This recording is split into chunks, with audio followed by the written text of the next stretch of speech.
Welcome to Recon Rig. We're spinning up our first official video. Buckle up.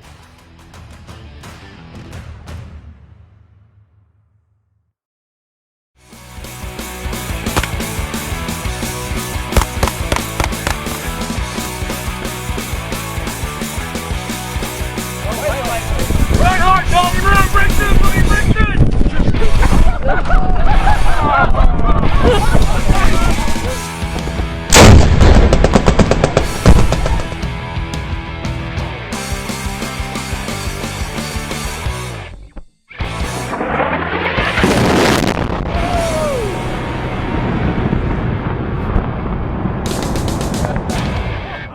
Guys, welcome to the channel. First thing I'm going to be covering in this mount QRF assault kit video is going to be first line gear. After that I'll cover all the second line gear, so carrier, battle belt and all that. And then third line I'll go over the assault pack I run for these kind of missions.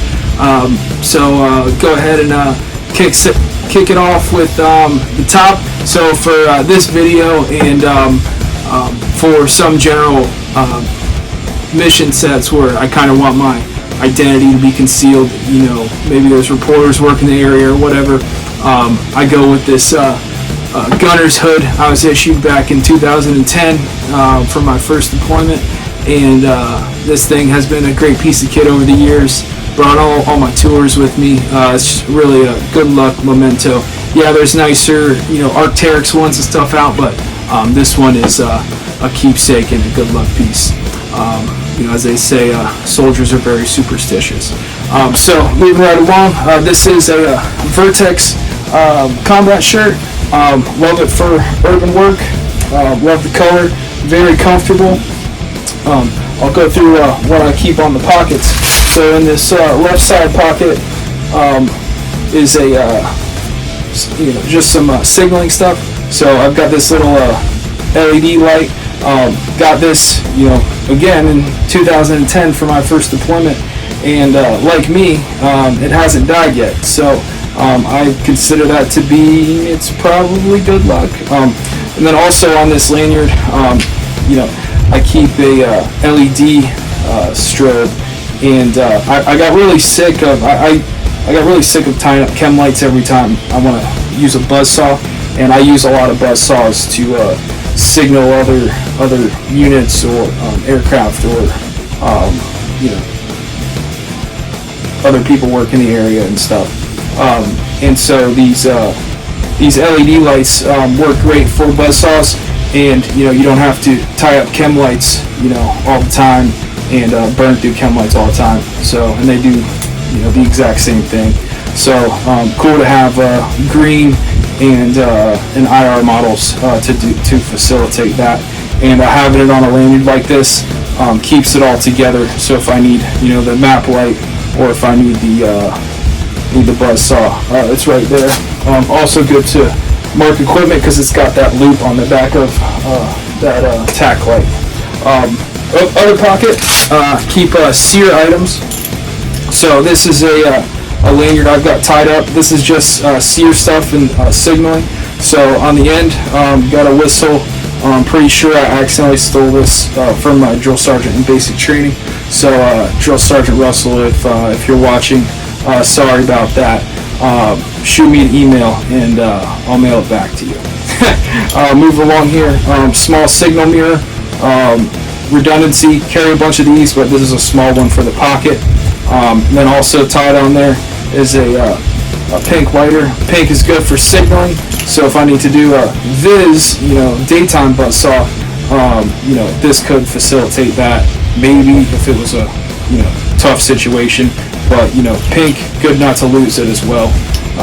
You know, whatever. Keep 100-mile-an-hour tape tied to that as well. And then also on here, got a ferro rod on a magnesium bar with 100-mile-an-hour tape around it, with some of that survival paracord on the inside of it too. So this is kind of a SEER and signaling lanyard. I'm going to be doing a whole video on SEER stuff, as I'll probably say a million times throughout this video. But there's, you know, kind of the old Ranger adage of you survive off of what's in your pockets. You fight off your rack and you live out of your right side pocket. So in this, these are Vertx jeans. In the lower pocket, I keep the ITS Tactical, Tic Tac container, which maybe it's a separate video. You can go on their channel and check out what this is, but it's a evasion and escape item as well. In this side magazine pocket, keep the old hand sanitizer bottle that we were issued back in the day. Hang on to a bunch of these. They're good for transporting hand sanitizer, and the tops of them don't tend to break off as much. So these last a long time and they're durable, and it's also good survival item to have too. And then, work in urban areas, sometimes you'll come across stuff that's just literally fucking disgusting.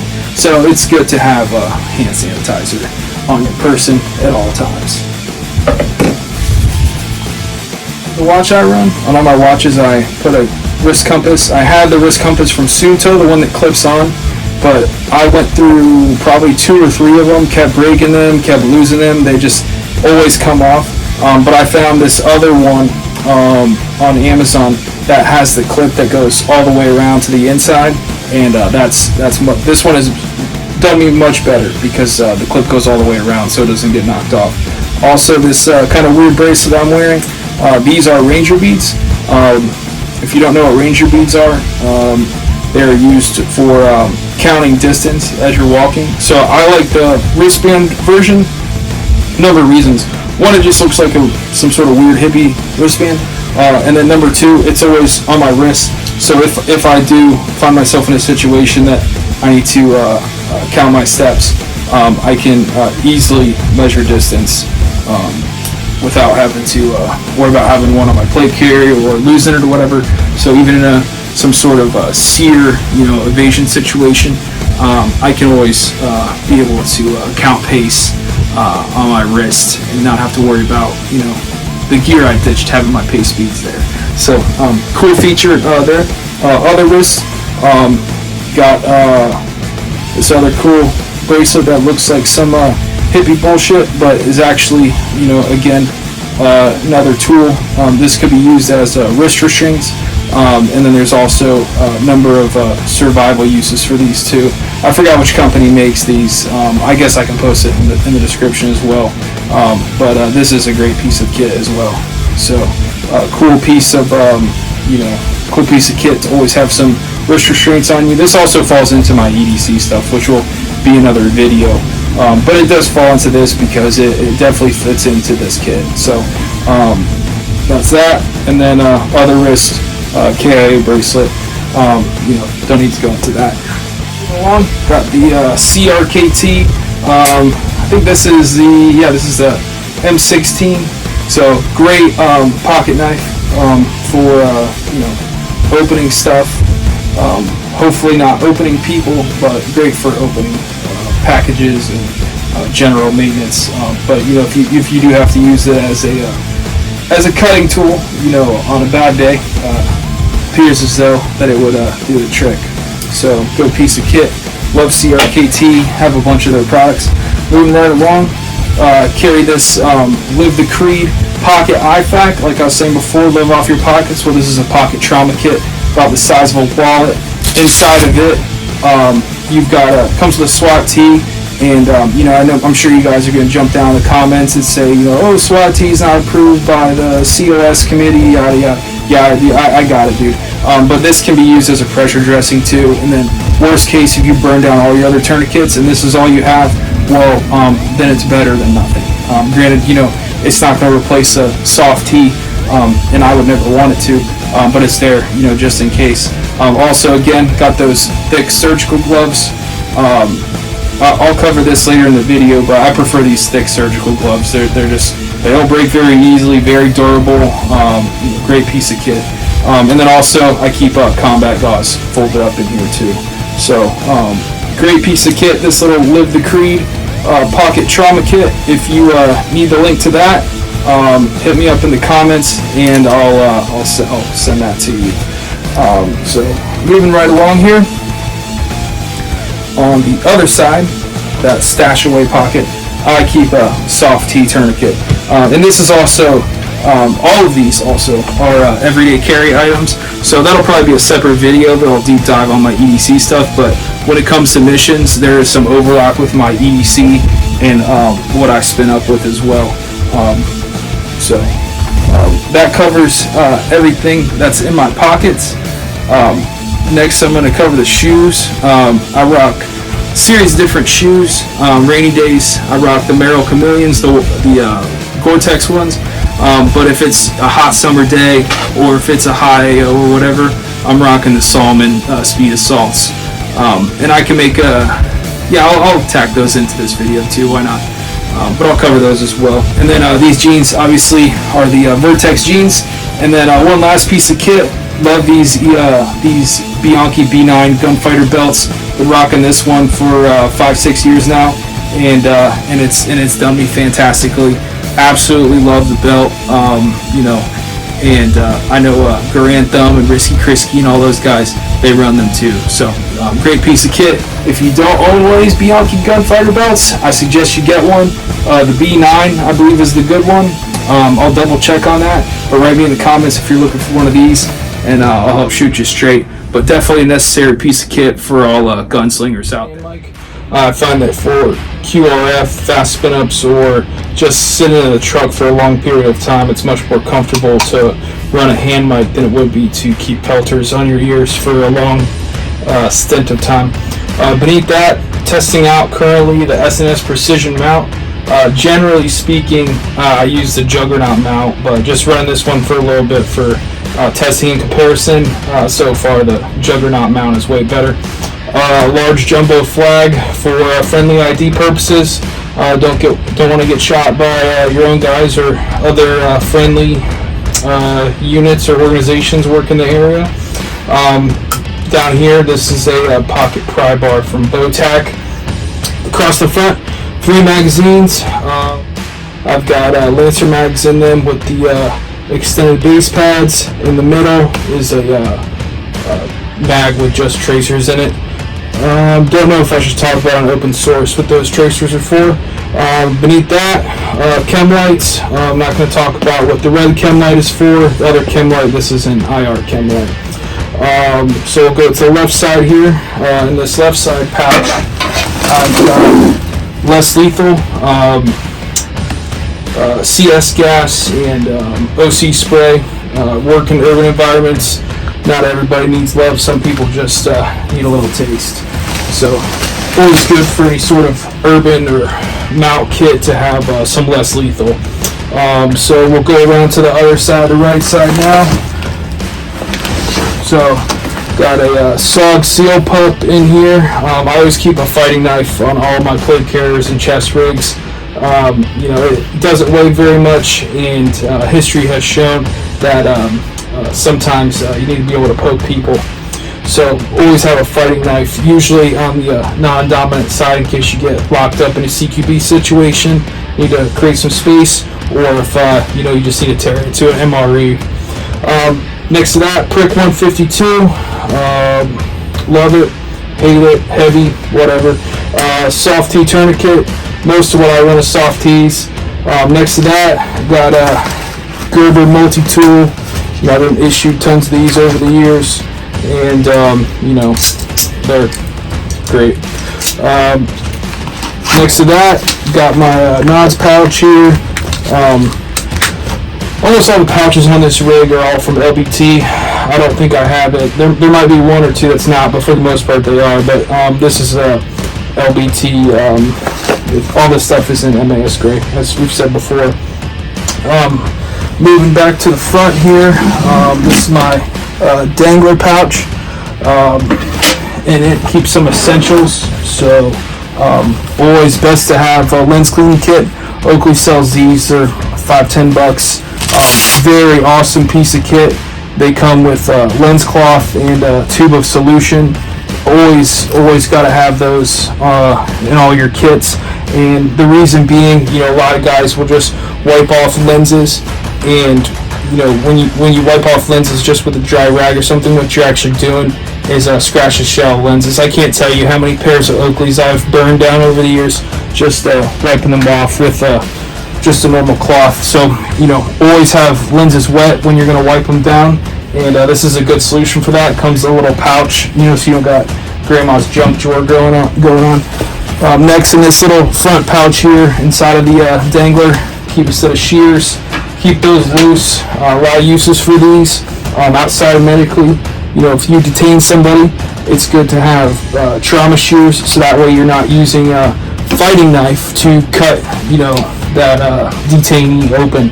I can't tell you how many times I've seen people cut detainees because they're trying to use a Gerber or they're trying to use their fighting knife. So use penny cutters. Keep them around. Lots of uses for them. Moving forward, I always keep these.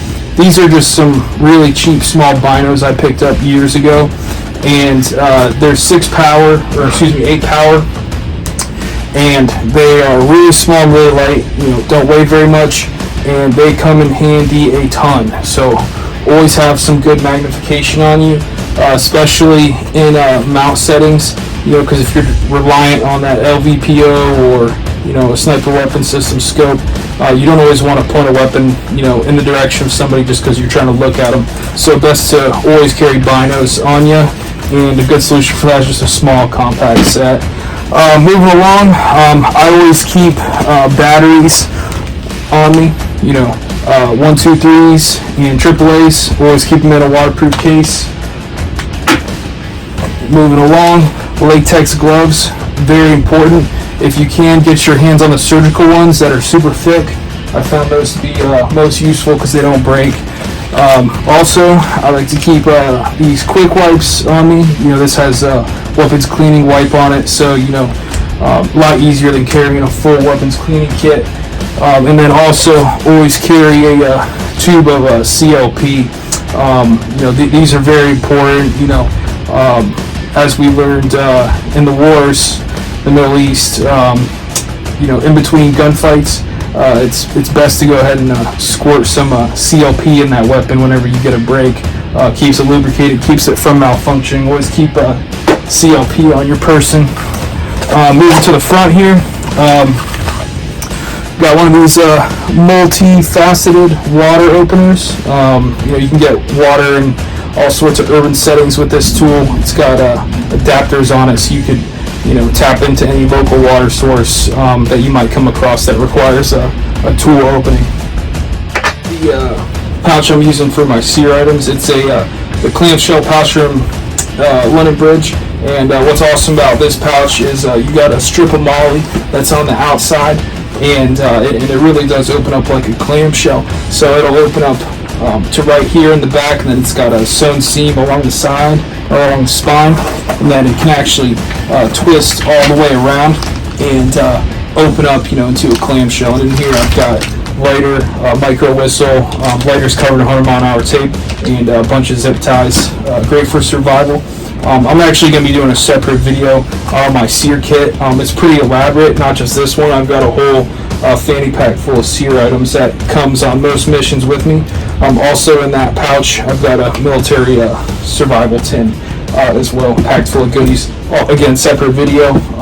I've got a cat tourniquet. This is the only pouch on the kit that's not from London Bridge. This is from one of my favorite companies, AWS. They make a ton of good kit. Love this one for the back of the carrier because I can actually reach behind me and pull this down tab and deploy the tourniquet. And it's also on the back of the kit, so if somebody else needs to grab it, they can. And also, you know, in the off chance I get completely shot from the front, this tourniquet is still protected in the back side of me. So a good place and good piece of kit for the back side. Moving along here to the assault back panel. This is actually from, I believe, LBX, which is London Bridge's lower company. I didn't see that London Bridge, actually I've been looking for a long time. They haven't had one of these in the London Bridge line for their assault back panel in MAS gray. This is my SSE pouch. In it, keep an SSE bag all rolled up. Plenty of room to put more stuff in there as well. Beneath it, got 4 bangers.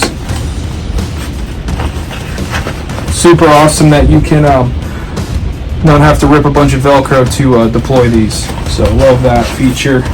My mission plate carrier is not as slick, but that's another video. Moving along to the bottom, I've got the horizontal pouch for having mags out to the wing configuration. Super awesome to be able to reach behind you and deploy extra mags if you need them. Move along to the right side of the carrier here. This is a signaling pouch. In it, I have a VS-17 air panel, small American flag, great for signaling. If you've ever been shot at by American troops, you'll know that it's good to have one of these to put up to stop combat engineers. I mean, other units from shooting up your guys. Also in there, VS-17 air panel. This one's cut down. I have one panel cut into 2 or 3 or 4 separate sections. That way I can keep a piece of it in all my kits. Also in there, last bit of kit for this signaling pouch. This is my signal mirror, and this is a giant one. I found that the little ones are awesome and effective, but these big ones really get it done when you need to. And it's also always good to have a mirror on your person. And a little pouch for it out of 100-mile-an-hour tape. So good. One way that I can adapt this carrier is I can ditch the battle belt, sacrifice this tracer mag, and put a 9mm mag in these retaining loops that LBT was nice enough to sew into their kangaroo pouch. And then in this second one, I can either put a surefire light in there or a second mag if I so choose. And then I've got this QLS fork Molly adapter right here, which is super cool to just go ahead and, if I can get it right here from this angle, slip my holster right on in there, and so I can have the gun easily accessible from a seated position, and then also just a little more comfortable sitting for a long period of time. Alright guys, that concludes everything from the plate carrier segment of this video. Next I'll be moving over to my battle belt.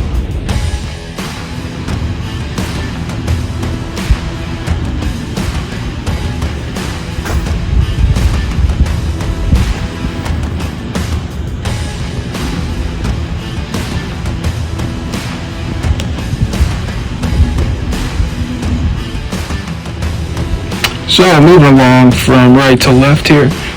Start out, got the pig gloves on a retaining hook that I got when I was a 19-year-old private from Fort Hood. Yes, it'll always be Fort Hood, Texas.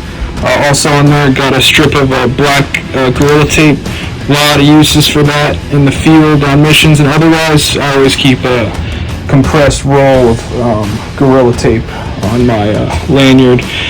Next, from ESSTAC, got a horizontal mag pouch. I'll probably go into in another video why I run a mag that way. Followed on down, got a Safariland holster with G19. Probably cover the G19 in another video. That's its own thing. You know, got a ton wrapped into that. Moving on down the line, from London Bridge. It's called their admin pouch, but it's a great pouch because it can fit 2 smoke grenades or any other size type of ordnance or equipment that's the same size. Also comes with a little Velcro divider in the middle there. Next, I've got the London Bridge IFAC, and I've got the U.S. Army internals in there. I'll go ahead and deploy this so you can see it. So I've got the U.S. Army IFAC holder inside of this London Bridge pouch. Not sure if they were made for each other, although it seems like they were because they're about the same size and shape. I've had this one for a long time, but you can pick these up on eBay, I'm pretty sure. They're dirt cheap. Super easy to deploy. I keep all the NAR internals in there, so got the chest needle decompression. Instead of medical tape, I run 100-mile-an-hour tape. Learned that from a medic on my first deployment, and he said that that works preferable. Moving along, antiseptic wipes. I got an MPA and keep hyphen chest seals. Redundancy again, but more gloves. These are the NAR gloves. Got the NAR combat gauze and NAR packing gauze. And then also, best to keep, I like having 2 tethers on these, so one tethers to the kit itself, and I like having it right on the front, so instead of somebody just taking out their knife or a Gerber and cutting that line when they need to use it, they could just unbuckle it and then it doesn't fuck up your kit. Or I could do the same. I could just easily unbuckle this without having to cut it and worry about all that and waste time. I could just unbuckle this and throw it to somebody if I need to. And then there's another tether that runs to the actual pouch, and then again, redundancy, another D-ring, so this could be separated easily if needed. I've got the LBT dump pouch. Try to keep it rolled up. Looks more professional, in those like urban settings and such. So that's the LBT dump pouch. Moving along, another Lancer mag in the LBT 5.56 pouch, and then next to that, got 2 Glock 19 X mags in the LBT pistol mag pouch, and then last but not least, the other pouch that's not LBT on this entire rig is my Soileater tourniquet pouch with soft T in it, and I keep a NAR dart in there for chest needle decompression as well. Nice to have these easily accessible. Anybody that's worked in a combat environment will tell you that it's good to have chest needle decompression on easy access. So, alright, so the GBRS assault trace belt comes with an inner belt that is pretty good, but I've just got slapped on the biggest one I could find that would work with this belt. It's Condor, believe it or not, padded inner belt, and this thing is just big, mushy, and jelly. Very comfortable for long periods of time. I will wear the GBRS belt through my belt loops if it's just going to be a short mission or a short job or whatever. But if it's going to be 12 hours or more, or if I'm going to be donning this in a rush, I'm just going to go with the gel inner belt, because it's comfortable and it's super fast to deploy. So that concludes third line. Alright, so this is the assault pack that I run on most QRF or mount-based assignments.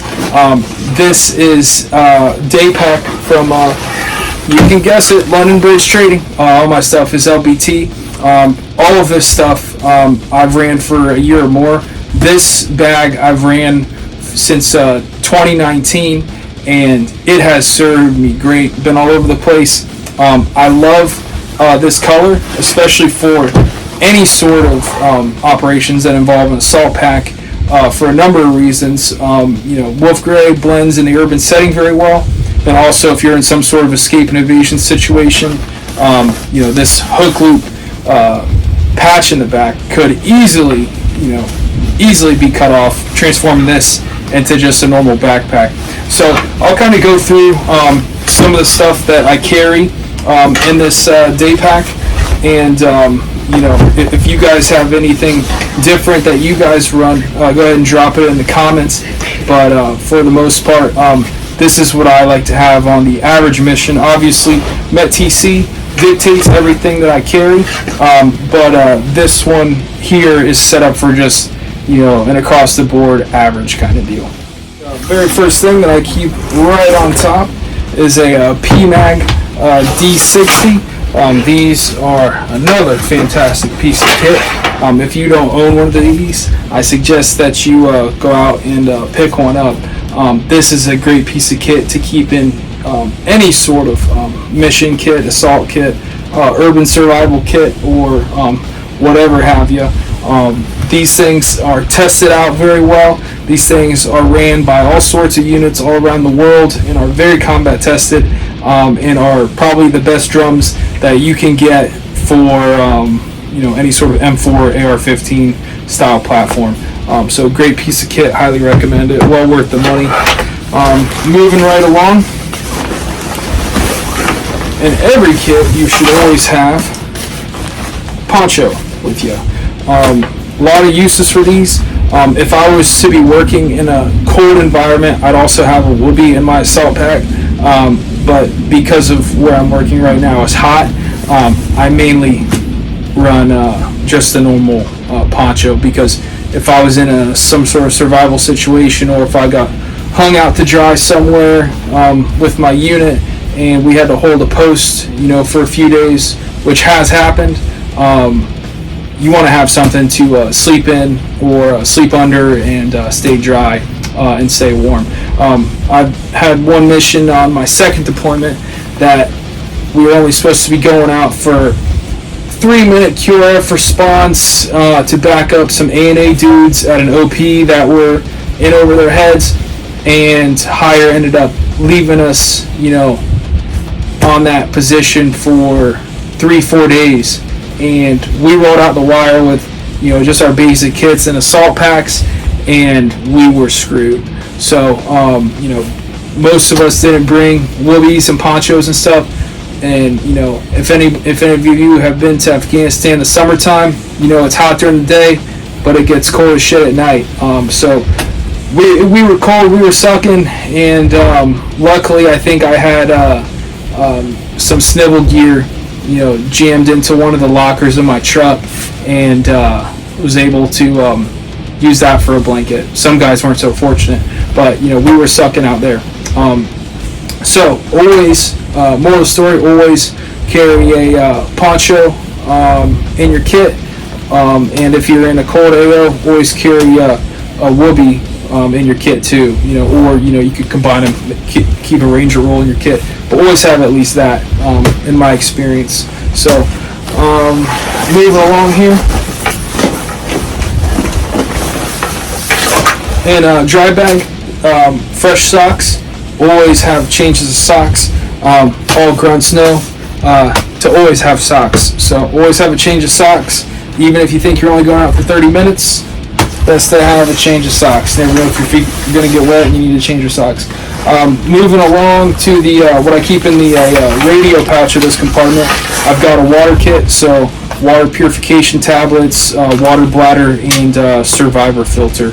So another essential piece of kit. This is sear stuff. I'll have a separate video on sear stuff, but again, more sear redundancy in here, so got that squared away. Also, I always keep plenty of bottled water. I don't always run camelbacks. I do like camelbacks, but I've also had them fail me, like many others have. There is a place for them, but any sort of urban work I'm doing, I'm usually just running water bottles. So like these Essentials for long movements and stuff, but these are fantastic water bottles because they're extremely durable. You don't got to worry about them popping or anything else. So I usually keep a few of these in my assault pack. Moving along, as you can see, field stripped MRE. I fucking hate MREs with a passion, but they're better than being hungry. So I always keep a field stripped MRE in my assault packs,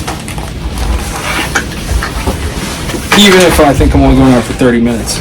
So in this top pouch here, kind of grandma's junk drawer, but I did my best to organize everything as best I could. So keep Neosporin, Tylenol, and some Pedialyte in a bag. Pretty important to have boo-boo type kits hanging around. Then also got two Prick 152 batteries. Those are waterproofed. Also keep a thing of chili powder. I'm not going to talk about what that's about. Another thing of chili powder. We're not going to talk about what that's about. I might start a Patreon channel for some of this more secret squirrel stuff. That way, I can kind of vet who's getting that information. I don't have to worry about the enemy getting a hold of that kind of stuff. So I might put that out at another time. But so stay tuned to see if we'll do a Patreon thing for vetted members. Also, keep a thing of vodka and pretty much all my kits. That's good for maybe cleaning wounds, but it's more of a pain remedy. So if somebody's got an extreme injury, you know, they can pop a quick vodka before we gotta, you know, reset a broken bone or whatever. So good to have this kind of stuff in case somebody gets a broken bone or some sort of other injury that's not a, you know, super life-threatening one, but might be a painful one. And then keep double A's in the back of here too. Also keep some pokey bait in this back pouch as well, so always good to have that handy. This is a roll of Gorilla Tape. I like 100-mile-an-hour tape a lot, but it can't do everything. But this Gorilla Tape can, so I always keep rolls of this to, you know, to augment any 100-mile-an-hour tape that I got. And then last but not least, chem lights. I keep chem lights in this bottom pouch right here. Alright guys, that concludes my mount assault kit / QRF kit video. Again, this has been everything that I prefer to use in an urban setting only. I've got other kits that I'll be showcasing for rural operations, long-range operations, or mission sets that might cross over between urban and rural, you know, kind of full spectrum operations. But this has been just strictly an urban kit setup video. This video obviously lead into others, but we've got two directions we can go. We can either go into my long-range patrol kit, or we can go into my seer kit. So go ahead and, if you don't mind, leave in the comments which you would prefer to see more, and that'll be the next video. And I'll try to churn that one out probably tomorrow or the day after. So if you don't mind, please like, comment, and subscribe so we can you know, cuck that algorithm and really trend this stuff and get the word out to good people on good ways and good kit that they can run. So again, when it comes to kit, I don't really buy anything that I wouldn't bet my life on, so that's why you see a hefty price tag on the stuff that's in front of you, and I'd recommend that you do the same. So, and it's not just your life; it could be your family's life, your teammates' life, you know, or some innocent person that you're trying to save's life too. So, with that, buy quality gear, and I'll see you next time.